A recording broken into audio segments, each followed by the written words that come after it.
Today's story follows Danielle Carter, who, after a sudden surgery, wakes up alone and vulnerable in a hospital room.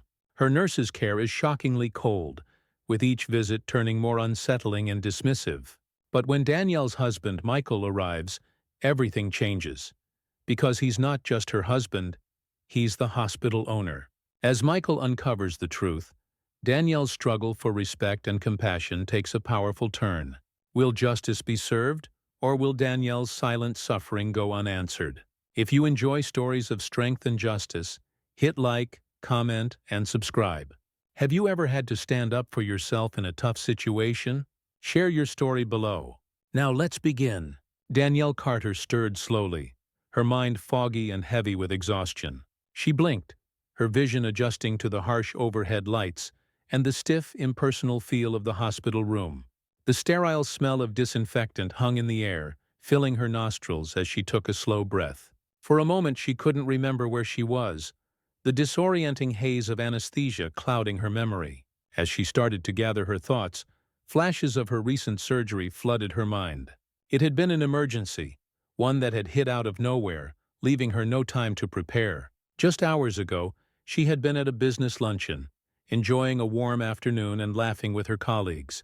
She remembered a sharp, sudden pain, an intense pressure that forced her to sit down.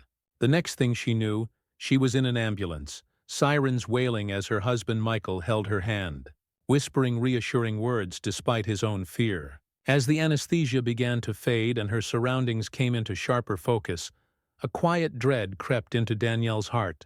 She was alone. Michael was nowhere to be seen, likely handling the work obligations that kept him in a nearby city.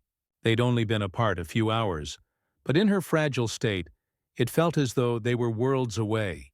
Danielle tried to shift, a dull ache spreading through her body with the movement. She felt small and vulnerable, a strange sensation for someone usually so confident and in control. She glanced at the door, half expecting it to open and for her husband's familiar face to appear. But the room remained quiet, the only sound the faint humming of the monitors around her. She closed her eyes, trying to calm herself. As her breathing steadied, she let her mind drift to the security Michael usually brought her. His calm, steady presence was a constant source of strength. She thought about the way he'd squeezed her hand in the ambulance, his voice a quiet reassurance amid the chaos. She longed to hear it again, to feel that grounding sense of safety. The door creaked open, and Danielle's eyes flew open, hope rising in her chest. But instead of Michael, a woman in her late 40s, with tightly pulled back blonde hair and an air of practiced indifference, walked in holding a clipboard. Nurse Ellen Brooks, her name tag read. Her eyes darted to Danielle with a fleeting glance, cold and uninterested, before settling back on her clipboard. "How are we feeling today?" Ellen's tone was brisk, devoid of warmth or genuine concern. Her question sounded more like an obligation than an inquiry. Danielle hesitated, unsure of how to respond. The ache in her abdomen made it difficult to speak, her throat dry from the anesthesia. I'm managing," she finally whispered, her voice barely audible. Ellen gave a slight nod, not bothering to meet Danielle's eyes. "Vitals are stable," she muttered to herself, scribbling on the clipboard as if ticking off a box. She stepped closer, checking the machines next to Danielle's bed with practiced but impersonal efficiency. Danielle could feel the chill in Ellen's movements, each one brisk and mechanical. It was as if she were a checklist item, not a person lying in a vulnerable state, just hours out of surgery. Ellen's silence filled the room with an uncomfortable tension, and Danielle felt a pang of loneliness settle over her once more. As Ellen moved around the bed, Danielle gathered her courage, hoping to bridge the icy atmosphere with a simple request. "Excuse me," she said softly, her voice wavering. "Could I have some water, please?" Ellen paused, looking at her briefly, her eyes revealing a hint of impatience. "I'll check if you're cleared for it," she said, barely hiding a sigh. She didn't wait for a response, instead turning back to her clipboard, muttering something under her breath that Danielle couldn't make out. "Thank you," Danielle said, though she wasn't sure Ellen had even heard her. The woman's footsteps echoed as she moved closer to the door, not once making eye contact. Danielle watched her leave, a sinking feeling of being unseen and unheard clawing at her insides. Left alone in the stark room, Danielle felt the exhaustion hit her all at once. She stared up at the ceiling, the fluorescent lights glaring down, casting harsh shadows that seemed to press down on her. For the first time, she felt truly helpless. This wasn't just physical pain, it was a deeper ache, an isolation that felt crushing. Tears prickled her eyes, but she blinked them back. "This isn't you, Danielle," she thought, trying to remind herself of her usual strength. She was used to being in control, to handling challenges head-on. But lying here, under the indifferent care of a nurse who barely acknowledged her, she felt diminished, almost invisible. She closed her eyes, trying to drift into sleep, to find an escape from the overwhelming loneliness. But Ellen's cold demeanor lingered in her mind, her dismissive glances a reminder of the stark reality she faced in this unfamiliar place. Just as Danielle was drifting into a restless sleep, the door creaked open once again. She opened her eyes, the dim light from the hallway casting a long shadow into the room. Ellen entered, her expression unchanging, her clipboard once again in hand. "We'll need to check your pain level," Ellen said, her tone perfunctory. She didn't ask about Danielle's pain so much as state it, as though it were simply part of the routine. Danielle, caught off guard, tried to muster the energy to speak. It hurts here," she said, motioning weakly to her side. She hoped for even a hint of compassion, a moment of warmth, but Ellen barely acknowledged her words, scribbling a note before looking at her watch. "You're on medication. It should be managing the pain well enough," Ellen replied curtly. She didn't offer a reassuring touch or even a second glance. Danielle felt herself sinking back into the bed, her hope for a moment of understanding dashed. As Ellen left once again without another word, Danielle lay back, her mind drifting back to moments in her life when she'd faced adversity head-on. She thought about her years in business, about the countless late nights and difficult clients she had managed with grace and strength. She had always prided herself on being a pillar of resilience, someone who could handle anything thrown her way.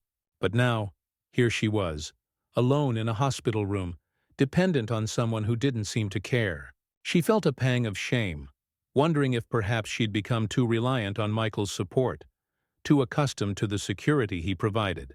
She longed for him, for the safety of his presence, but she knew she would have to face this moment alone.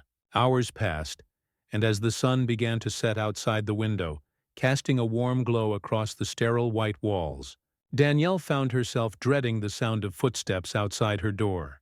When the door finally opened, her heart sank as she saw Ellen re-enter the room, her expression as cold as ever.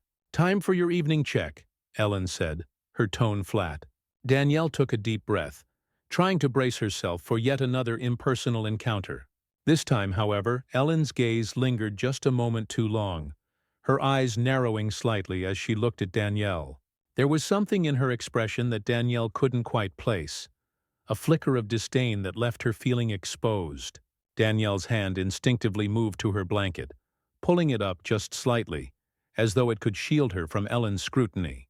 For the first time, a sense of discomfort settled in, a realization that her care was in the hands of someone who seemed to see her as nothing more than a nuisance. As the door clicked shut behind Ellen, leaving Danielle alone once more, she let out a shaky breath. The room felt colder, the silence heavier. She wanted to cry out, to demand better care, to insist on being treated with the respect and dignity she knew she deserved. But the exhaustion and pain weighed her down, trapping her in a sense of quiet despair. Danielle's eyes drifted to the call button by her bedside, her only means of summoning help. For a moment she considered pressing it, hoping that maybe someone else, someone kinder, might respond. But she held back, not wanting to endure another hollow encounter. As the night wore on, Danielle's mind filled with thoughts of Michael, of home, and of the life she had built. She clung to these memories, letting them become her anchor in this storm of vulnerability. Little did she know that this was just the beginning of a journey that would test her in ways she never expected, and one that would ultimately reveal the hidden strength she had longed to find. This expanded opening provides a fuller exploration of Danielle's vulnerability, her relationship with Michael, and the growing tension between her and Ellen. It lays a strong emotional foundation, creating room for a gradual escalation of conflict and character development in the sections that follow. The hospital room was plunged into darkness, broken only by the faint glow of the monitors beside Danielle's bed. The unfamiliar sounds, the quiet hum of machines, the distant clatter from the nurse's station, kept her from drifting off. Each time she closed her eyes, her mind replayed the sterile, emotionless expression on Nurse Ellen's face. Sleep came in fits, broken by the lingering ache in her side and the uncomfortable knowledge that she was, for the time being, entirely alone. There was no sign of Michael, no message on her phone. She told herself he was simply delayed, that he would be there in the morning, but doubts crept in. In her half-asleep state, Danielle replayed moments from the past, memories of Michael's unwavering presence during countless challenges. From her business ventures to her mother's illness, she longed for his presence, knowing that he would have shielded her from the cold indifference she had felt from Nurse Ellen. The first light of dawn cast a pale glow over the room, and Danielle's eyes fluttered open to find Ellen standing over her. Her heart sank as she realized that Ellen had returned, clipboard in hand, her expression as unwelcoming as ever. "Good morning," Ellen said in a tone that suggested the greeting was a mere formality. "How did you sleep?" "Not very well," Danielle replied quietly, hoping her answer would elicit a small measure of compassion. "The pain kept waking me up." Ellen didn't look up from her clipboard, nor did her expression soften. "You're on a strong dose of pain medication," she said, as though dismissing Danielle's words. "It should be more than enough." Danielle felt a pang of frustration but kept her voice calm. "It still hurts quite a bit. Maybe the dosage could be adjusted." Ellen's lips thinned, her eyes narrowing slightly. "You're in recovery from surgery, Mrs. Carter. Pain is to be expected." With that, she returned to checking the machines, clearly uninterested in further discussion. Danielle bit her lip, swallowing down her anger and hurt. She wanted to argue, to insist that her pain was real, but the exhaustion from the restless night held her back. Instead, she lay still, watching as Ellen moved briskly around the room, her movements robotic and devoid of empathy. Later that morning, the door opened, and another nurse entered, a young, kind-looking woman with warm brown eyes and a gentle smile. Her name tag read Linda Jensen. "Good morning, Mrs. Carter. My name's Linda, and I'll be helping with your IV today," Linda said with a smile that made Danielle's tense muscles relax. "How are you feeling?" Danielle hesitated, then answered truthfully, "I'm a bit uncomfortable.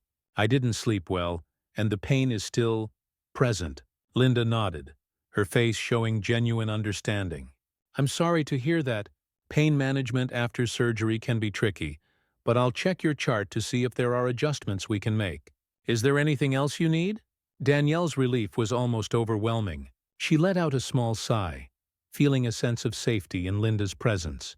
"Thank you. I'd appreciate some water too, if that's okay." "Absolutely," Linda replied, her tone gentle.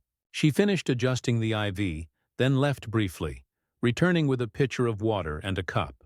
Danielle's gratitude was evident as she accepted it, taking a few small sips and savoring the soothing relief on her dry throat. For the first time, Danielle felt like she was being treated as a person, not just a patient. Linda's presence was a welcome change, a reminder of the kind, compassionate care she'd expected. As Linda prepared to leave, she paused at the door. "Just press the call button if you need anything, okay? I'll be back to check on you soon." Danielle nodded, a hint of a smile touching her lips. "Thank you, Linda." "Really?" But as Linda left, she nearly bumped into Ellen, who stood in the doorway with a tight expression. Danielle noticed the tension that passed between the two nurses, though Linda said nothing as she walked past, leaving Ellen alone with Danielle once more. Ellen's expression remained icy as she approached Danielle's bed, picking up the clipboard Linda had left behind. Danielle felt her body tense, the warmth from her interaction with Linda fading quickly under Ellen's cool gaze. "You seem to be making friends quickly," Ellen said with a hint of sarcasm, her tone low and sharp. Danielle raised her head slightly, meeting Ellen's gaze. Linda was just being kind.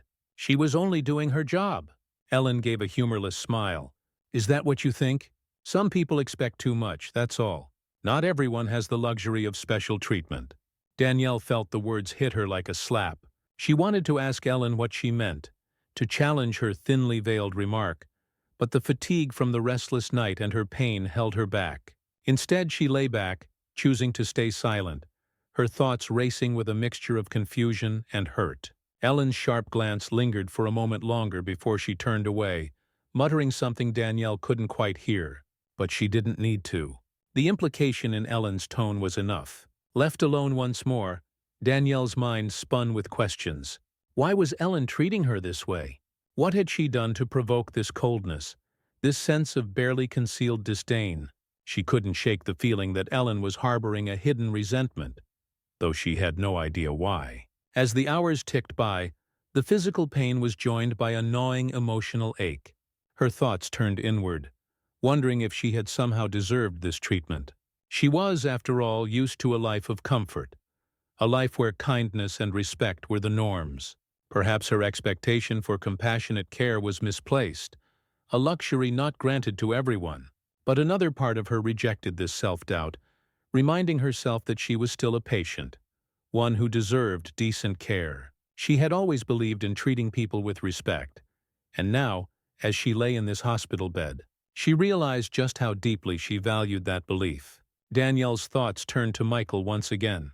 She wished desperately for his presence, for the warmth and strength he always brought her. His arrival would mean the world to her now, if only to have someone to validate her feelings, to assure her that she wasn't imagining Ellen's hostility. As evening fell, Danielle drifted in and out of sleep, her body caught in a cycle of rest and discomfort. She was half awake when she heard the door open once more, and the sight of Ellen entering her room filled her with a mix of dread and resignation. Ellen approached the bed, her expression more strained than usual. Danielle tried to brace herself, hoping that this encounter would be brief. "Mrs. Carter," Ellen began, her tone clipped. "Let's take a look at that incision site." Danielle winced as Ellen lifted the blanket and inspected the area with what felt like more force than necessary. The nurse's touch was rough, her movements quick, and without the usual gentleness one might expect. Danielle bit her lip, holding back a cry of pain as Ellen pressed on the tender area. Is that necessary?" Danielle managed, her voice trembling. Ellen looked at her with a raised eyebrow. "You're in a hospital, Mrs. Carter. This is standard procedure. Or did you think you'd get special treatment?"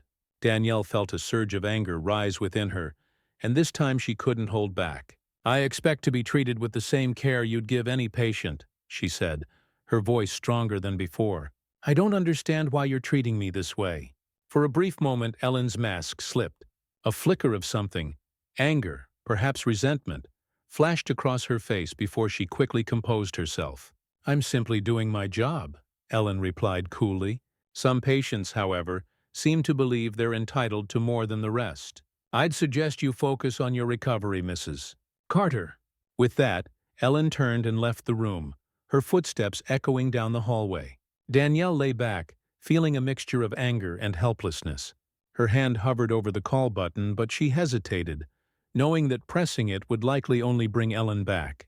As the door closed behind her, Danielle took a shaky breath, her resolve hardening. She was done being passive. If she had to fight for her dignity in this sterile, impersonal place, then she would. In Part 2, the narrative dives deeper into Danielle's emotional turmoil and the complex interaction with Ellen. This added depth establishes the tension and Danielle's gradual realization of her inner strength, setting up the next phase of the story where her confrontation with Ellen and the stakes involved will only escalate. The next morning, the gentle knock on the door startled Danielle out of a restless sleep. Her heart raced, expecting Ellen's cold gaze to greet her, but instead, the door opened to reveal Linda, the young nurse with the kind smile. "Good morning, Mrs. Carter. How are we today?" Linda's voice was soft and encouraging, her warmth easing some of the tension that had gripped Danielle overnight. Danielle relaxed visibly, a smile finding its way to her face. "Better now that you're here." "Thank you, Linda." Her voice came out weaker than she intended, but the gratitude was genuine. Linda checked the machines, asking about Danielle's pain and comfort level, with an attentiveness that made her feel cared for, if only briefly. Danielle's spirits lifted in Linda's presence, the young nurse's compassion offering a small but much-needed break from the cold, hollow care she'd received from Ellen. "I'll be here until my shift ends," Linda said, her voice kind but apologetic. "Don't hesitate to call if you need anything."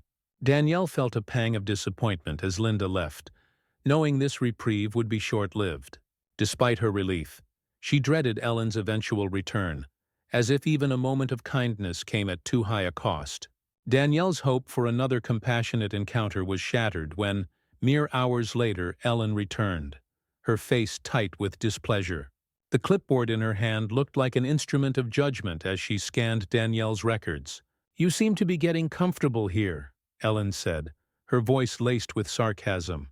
"Linda tells me you were quite talkative this morning."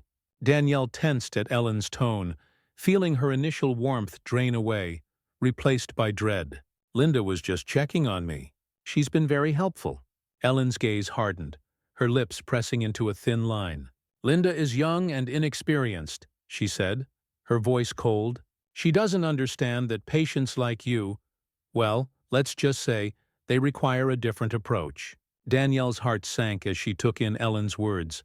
The remark stung, implying that Danielle's needs were somehow a burden, her requests unreasonable. Ellen's gaze lingered, a smirk tugging at the corners of her mouth, as if she enjoyed watching Danielle struggle. As Ellen turned to leave, Danielle couldn't shake the uneasy feeling that her temporary reprieve was over. The unspoken hostility was clear, the tension between them solidifying into something almost tangible.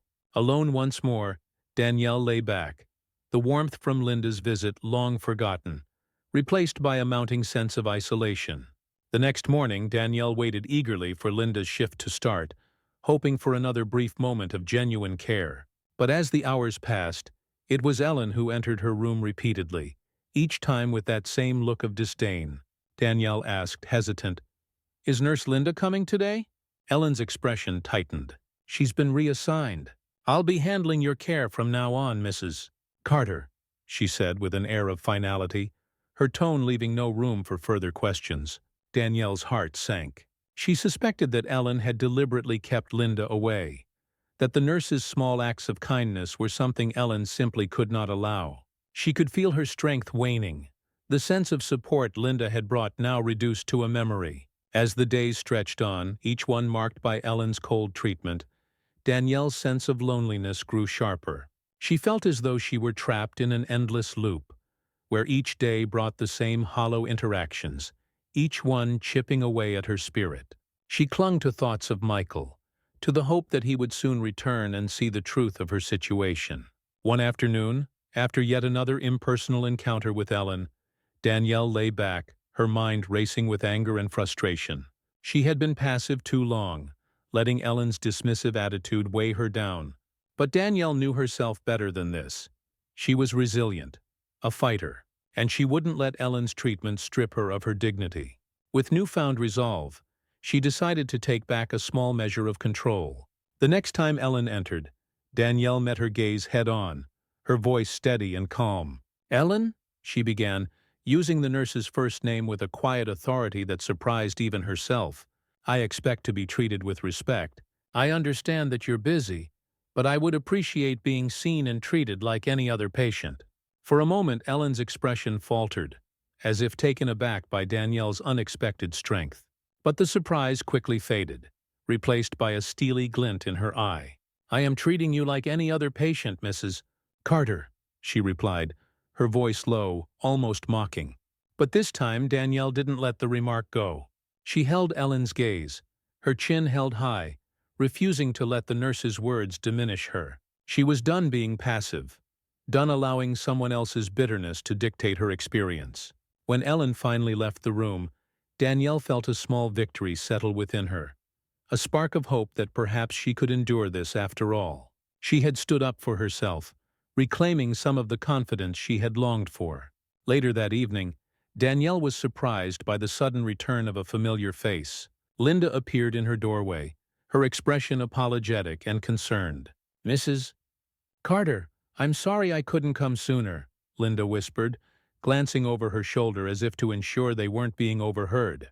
Danielle's eyes filled with relief. "Linda, I was told you were reassigned," she replied, her voice barely containing her frustration. Linda nodded, her face tinged with regret. "Ellen requested to take over your care personally. I should have questioned it, but she made it sound like she knew best." Danielle's suspicions were confirmed. Ellen's icy demeanor was more than mere professional detachment, it was personal. And now, with Linda's revelation, Danielle felt the sting of betrayal deepen.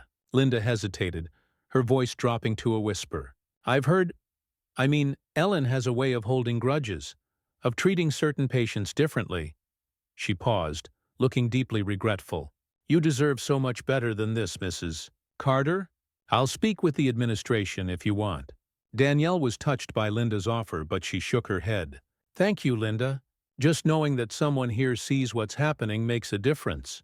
Linda promised to check on her when she could, but as she left, Danielle couldn't shake the feeling that she would need to face Ellen alone once more. Yet this time, she felt armed with the knowledge that she wasn't imagining Ellen's behavior, that her instincts were valid. The following days passed in a haze of pain, silence, and loneliness. With Linda unable to visit often, Danielle found herself completely at Ellen's mercy. Her only source of support now limited to memories and fleeting thoughts of her husband.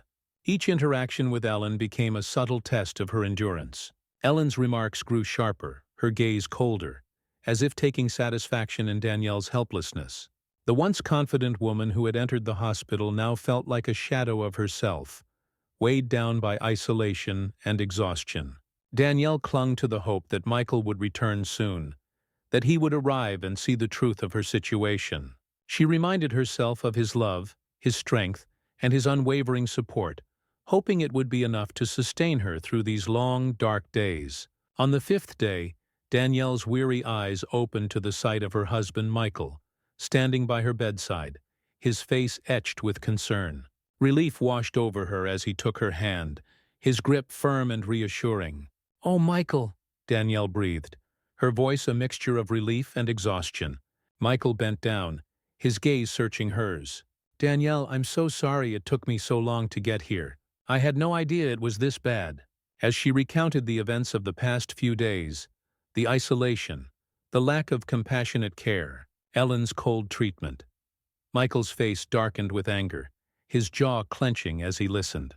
Danielle could see his protective instincts flaring, and for the first time since her surgery, she felt truly seen and understood. "I won't let this continue," he promised, his voice low but firm. "I'll make sure this ends today." Michael's words reignited Danielle's hope. She felt the strength returning to her, bolstered by the knowledge that her suffering would soon be over. She was no longer alone in her fight. Michael was here, and he would not let her down. Part 3 serves as a turning point, with Michael's arrival promising the justice and protection Danielle has longed for. Her journey through isolation and betrayal has deepened her resilience, and with Michael's support, she is now prepared to face the next stage of her ordeal. The stage is set for a powerful confrontation with Ellen and a resolution that will finally bring Danielle the peace she deserves. The morning after Michael's arrival, Danielle felt the tension in the air as she waited in her room. Michael had promised to speak with the hospital's administrative staff and find out how this mistreatment had gone on unchecked. The knowledge that she was no longer alone, that Michael was by her side, filled her with renewed strength. Michael returned later, his face set in a determined expression.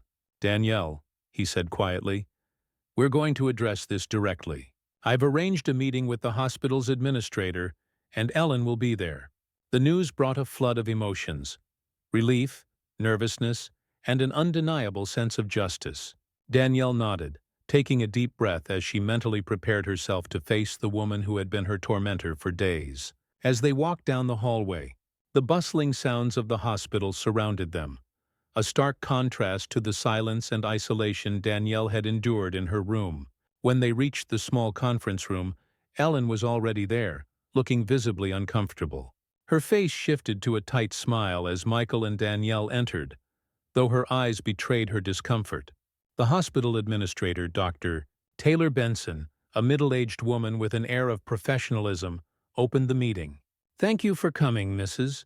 Carter. We take these concerns seriously, and I want you to know we're here to listen and understand what happened." Danielle appreciated Dr. Benson's respectful tone, a stark contrast to the treatment she'd received from Ellen. She took a moment to gather her thoughts, glancing at Michael for support before beginning her account. "I came here for a surgery," Danielle started, her voice steady but laced with emotion. "I was in a vulnerable state, and I thought I'd receive the care and respect any patient would expect.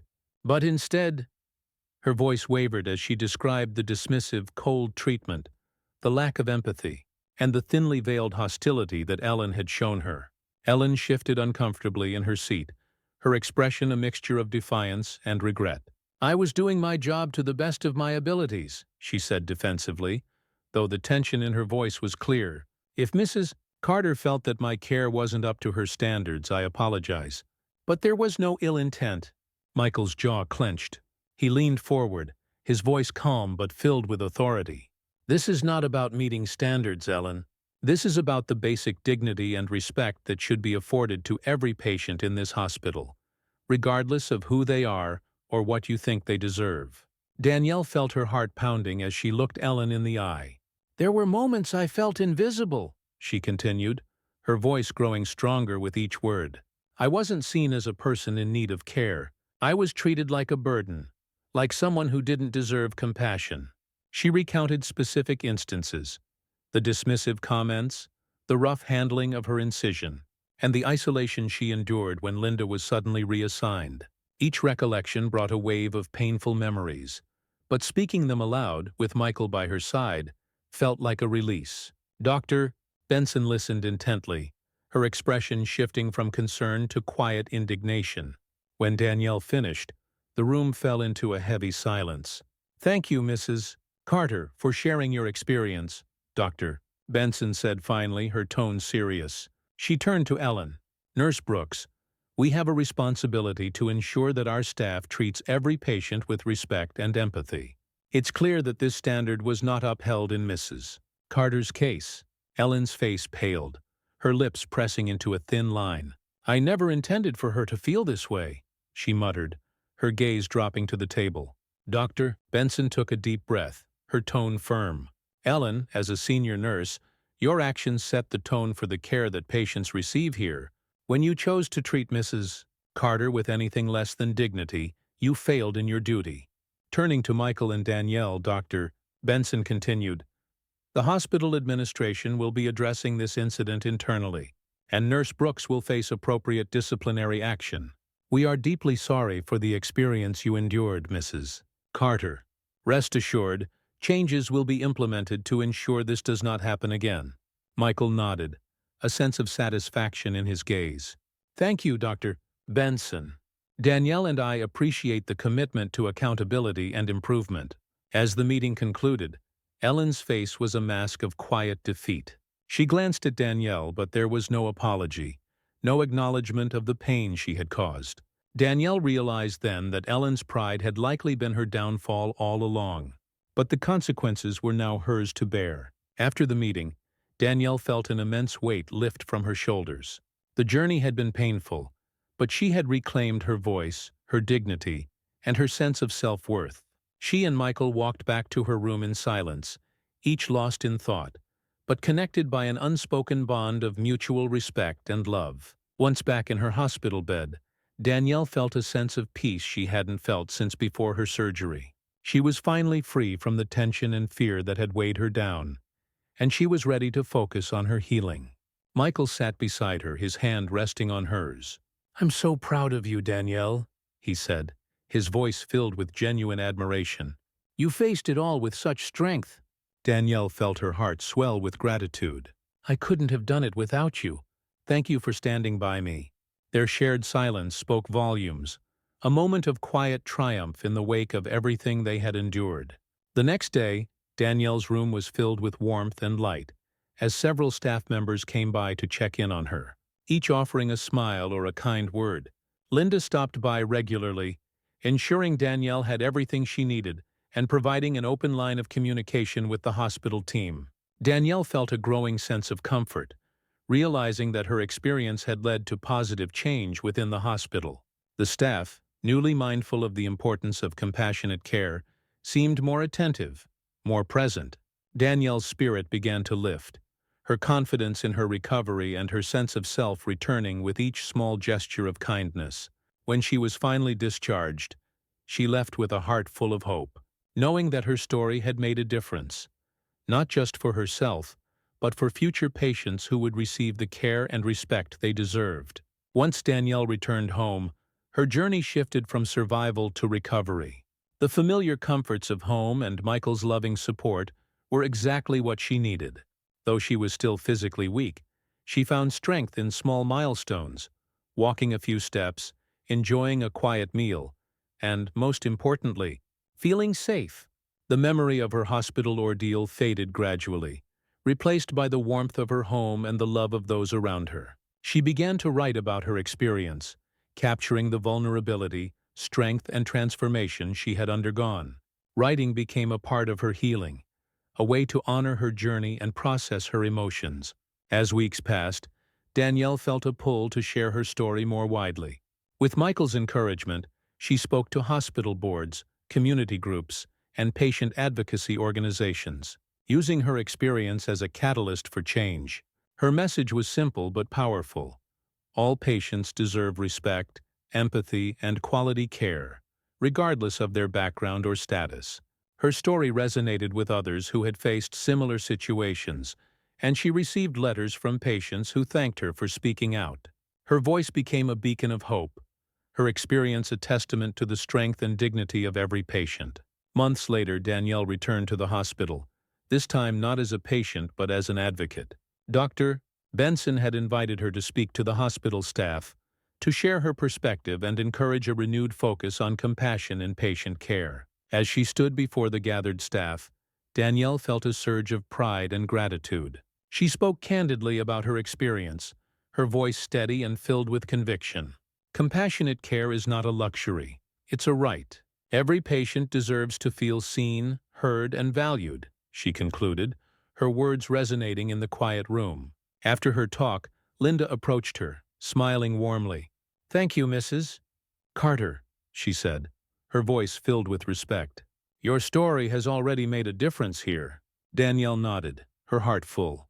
She had turned her pain into purpose, her vulnerability into strength. She left the hospital that day feeling a profound sense of closure, knowing that her journey had not only changed her, but had left a lasting impact on others. Back home, Danielle and Michael shared a quiet evening together, reflecting on the past months. Danielle felt a sense of peace and fulfillment, knowing she had taken a difficult experience and transformed it into something meaningful. She was ready for the next chapter, whatever it might hold. In her heart, Danielle knew she had emerged from this journey not just as a survivor, but as an advocate, a voice for change.